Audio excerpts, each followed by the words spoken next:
এই কৃষ্ণের কৃপায় এই অঞ্চলে সবাই সুখে আছে। অথচ কৃষ্ণ কেন আমাদের এতটুকু কৃপা করে না? কে বলে কৃষ্ণ কৃপা করে না? তার কৃপা ছাড়া গাছ থেকে একটা পাতা মাটিতেও পড়ে না। এমনি করে বেঁচে থাকার চেয়ে তার কৃপায় মৃত্যুকে অনেক ভালো স্বামী।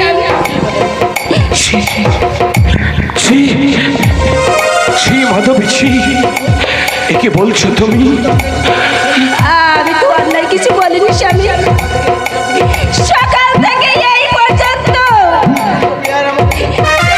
একটুকু পেয়ারা মুখে দিয়ে কাঁদতে কাঁদতে ঘুমিয়ে পড়েছে। আমি মা হয়ে তার মুখে এক মুঠো ভাত দিতে পারিনি।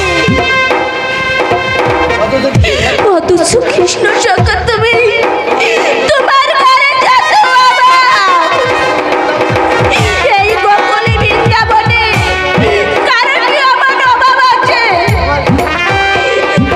তোমার কৃষ্ণ সবার অভাব দূর করেছ, বাকি আছে শুধু তুমি।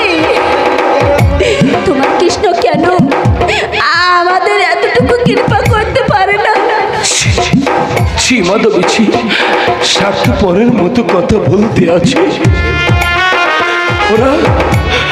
ওরা হয়তো আমার থেকে আমার কানাইকে বড় বেশি ভালোবাসে, তাই তোমরা সবাই সুখে আছে। তুমি, আমরা হয়তো কানাইকে মন প্রাণ উজাড় করে ভালোবাসতে পারিনি, তাই তো এমনি করে দুঃখ কষ্টের মধ্যে আমাদের দিন কাটাতে হচ্ছে। সবাই তো তার কাছে গিয়ে চেয়ে এনেছে, কৃষ্ণ কি তোমার পায়ে হেঁটে বাড়ি এসে দিয়ে যাবে? না, ও কথা বলো না, তুমি সব বলো, আমি নীরবে নিবৃত্তিতে সইব, কিন্তু আমার কানের দোষের কথা তুমি আমার সামনে বলো না। আমি যে আমার কানের কোনো কথা আমি তো সইতে পারি না। কেন ও কথা শুনবার আগে আমার পড়ার পাখিটা উড়ে গেল। এটা কি সুদামার বাড়ি? কেউ কি বাড়িতে আছো? আপনি কে? দয়া করে ভিতরে এসুন। নমস্কার দাদা।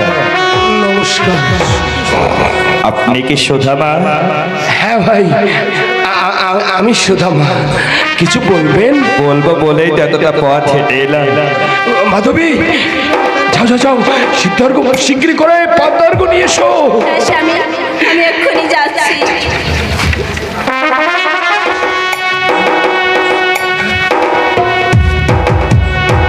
এত কষ্ট করে এই গরিবের ভাঙা ঘরে কি জন্য আগমন? লোকের মুখে মুখে শুনি শ্রীকৃষ্ণের সুদামা আপনি, তাই আমার ভক্তকে একটিবার দর্শন করতে এলাম। না, আমি কারো সুদামা নই,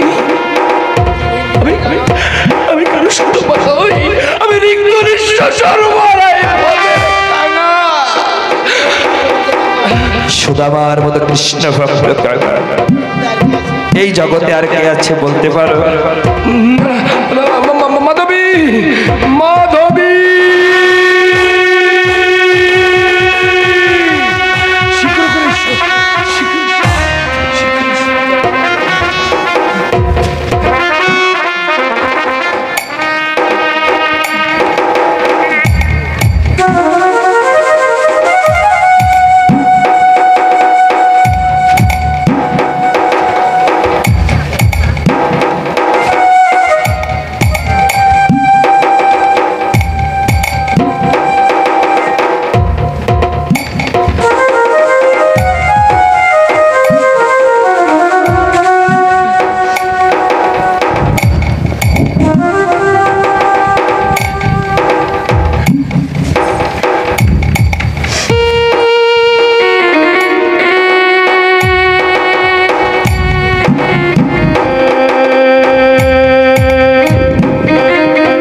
অতিথি যে নারায়ণ,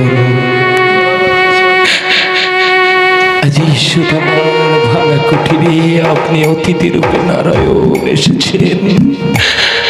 যেমন ভাবে